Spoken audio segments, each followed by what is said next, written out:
आज के वीडियो में सूक्ष्म प्रवर्धन अर्थात माइक्रो प्रोपोगेशन के बारे में डिटेल से समझाएंगे। तो पूरी जानकारी के लिए मेरा पूरा वीडियो लास्ट तक देखिए और यदि अभी तक हमारे चैनल को सब्सक्राइब ना किया हो तो सब्सक्राइब जरूर कर लीजिए। चलिए सबसे पहले इसकी परिभाषा समझ लेते हैं।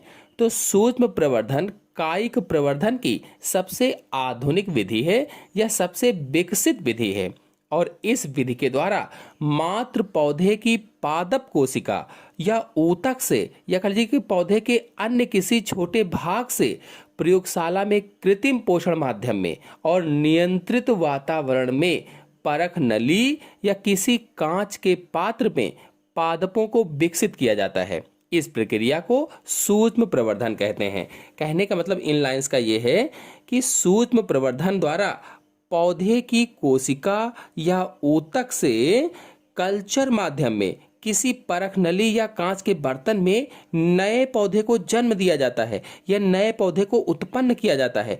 वो भी कब? नियंत्रित वातावरण में, मतलब प्रकाश, ताप आदि चीजें, आर्द्रता है, ये सब चीजें हों तो ये इसको नियंत्रित वातावरण कहते हैं। तो कल्चर माध्यम में किसी पौधे को उत्पन्न करना क्या कहलाता है? माइक्रो प्रोपोगेशन कहलाता है। कुल मिलाकर कहा जाए तो इसके अंतर्गत पौधे की किसी कोशिका या किसी ऊतक द्वारा प्रयोगशाला या लैब में कृत्रिम माध्यम में नए पौधे विकसित किए जाते हैं। चलिए अब जानते हैं कि सूक्ष्म प्रवर्धन की प्रक्रिया कैसे करते हैं, यानी सूक्ष्म प्रवर्धन कैसे किया जाता है। तो पहला पद है, सबसे पहले पादप कोशिका या पादप ऊतक को कृत्रिम पोषण माध्यम में रखकर वृद्धि कराते हैं। यानी प्रथम पद में फर्स्ट स्टेप में क्या करते हैं कि पादप कोशिका जो मैंने ली है या जो पादप ऊतक को लिया गया है उसको कृत्रिम पोषण माध्यम में रख करके वृद्धि कराते हैं, कल्चर मीडियम में उसको बढ़ाते हैं और इससे कोशिकाओं का एक बड़ा समूह बन जाता है। जब कल्चर मीडियम में रखते हैं तो कोशिकाओं का एक बड़ा सा समूह बन जाता है जिसे कैलस कहते हैं। जैसा कि आपको चित्र में दिखाया भी गया है टेस्ट ट्यूब के अंदर, यह है कैलस। तो ये एक समूह बन गया है बड़ा सा कोशिकाओं का, इसे ही कैलस कहा जाता है। और कैलस की सभी कोशिकाएं समान होती हैं, एक जैसी होती हैं। फिर दूसरा स्टेप है, द्वितीय पद है। द्वितीय पद में हार्मोन युक्त पोषण माध्यम में कैलस से तने व शाखा के विकास को प्रोत्साहित करते हैं। क्या कहा गया है? हार्मोन युक्त पोषण माध्यम में कैलस से जो हार्मोन युक्त पोषण लिया गया था, कल्चर मीडियम लिया गया था, उसे कैलस से जो तने हैं व शाखा है उसके विकास को प्रोत्साहित करते हैं। और तीसरे पद में पोषण माध्यम से शाखाओं को अलग करके दूसरे पोषण माध्यम में स्थानांतरित करते हैं। जो पोषण माध्यम में शाखाएं निकली थीं उनको अलग कर लेते हैं, ब्रांचेस को अलग कर लेते हैं और दूसरे पोषण माध्यम में या दूसरे कल्चर मीडियम में उसको ट्रांसफर कर देते हैं, स्थानांतरित कर देते हैं, जहां पर रूट का विकास कराकर नए पौधे का निर्माण किया जा सके। यहाँ यानी कि जहां पर जड़ का विकास कराए और नया पौधा बन जाए। फिर चौथे पद में, इस पद में पोषण माध्यम से नए विकसित पौधे को निकालकर गमलों या खेतों में लगा देते हैं। कुल मिलाकर के पूरी विधि क्या होगी कि सबसे पहले वांछित भाग को संवर्धन माध्यम पर वृद्धि करके एक कोशिका का समूह बना लेते हैं जिसे मैंने बताया था कि कैलस कहा जाता है।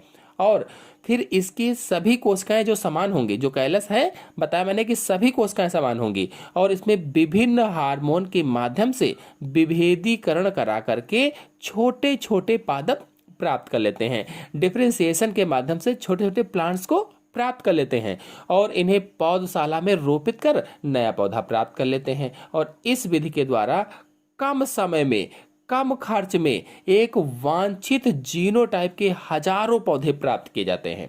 कम समय में, कम खर्च में एक वांछित जीनोटाइप के हजारों पौधे प्राप्त किए जा सकते हैं। और आजकल फूलों की खेती के लिए इस प्रकार की पौध प्रयोगशाला में बहुत ज्यादा बनाई जा रही हैं। बता दें कि इस विधि से मशरूम का भी व्यापारिक स्तर पर संवर्धन किया जाता है और यह विधि आर्किड, कार्नेशंस, गुलदावदी, सतावर में भी अत्यधिक उपयोगी सिद्ध हुई। चलिए अब सूक्ष्म प्रवर्धन के लाभों को समझ लेते हैं, अर्थात एडवांटेज ऑफ माइक्रो प्रोपोगेशन को जान लेते हैं। तो पहला है, सूक्ष्म प्रवर्धन द्वारा विकसित पौधे रोग मुक्त होते हैं। यानी सूक्ष्म प्रवर्धन या माइक्रो प्रोपोगेशन के द्वारा जो पौधे तैयार होते हैं उनमें रोग नहीं लगता है। फिर अगला है, सभी पौधे एक ही आनुवांशिक रचना के होते हैं। जितने भी पौधे इस तरह से बनाए जाते हैं वह सब एक ही आनुवांशिक रचना के होते हैं, उनका जीनोटाइप जो होता है वो एक जैसा होता है। फिर अगला है, इस प्रक्रिया के द्वारा अत्यधिक संख्या में, अत्यधिक कम समय में और कम स्थान में पादप प्रवर्धन किया जा सकता है। यानी ज्यादा से ज्यादा संख्या में पौधे बनाए जा सकते हैं और उसमें समय भी बहुत कम लगेगा और कम स्थान में पादप प्रवर्धन किया जा सकता है।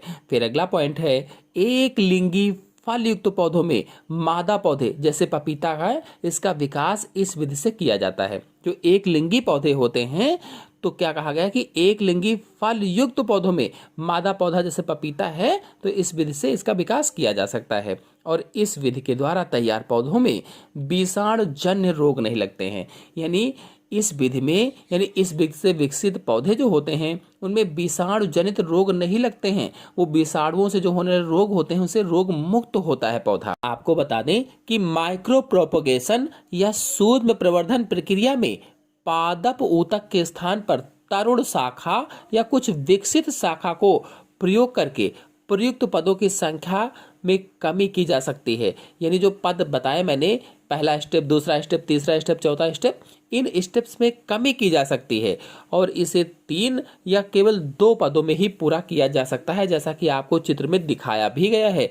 इस चित्र में आप देख सकते हैं कि माइक्रो प्रोपोगेशन या सूक्ष्म प्रवर्धन की प्रक्रिया में पादप ऊतक के स्थान पर अगर तरुण शाखा आप ले रहे हैं या कुछ विकसित शाखाओं को प्रयोग करके पौधा बनाना चाहते हैं तो जो स्टेप बताए गए हैं इन स्टेप में कमी आ सकती है। ये 3 ही स्टेप में पूरा हो जाए या 2 ही स्टेप में पूरा हो सकता है।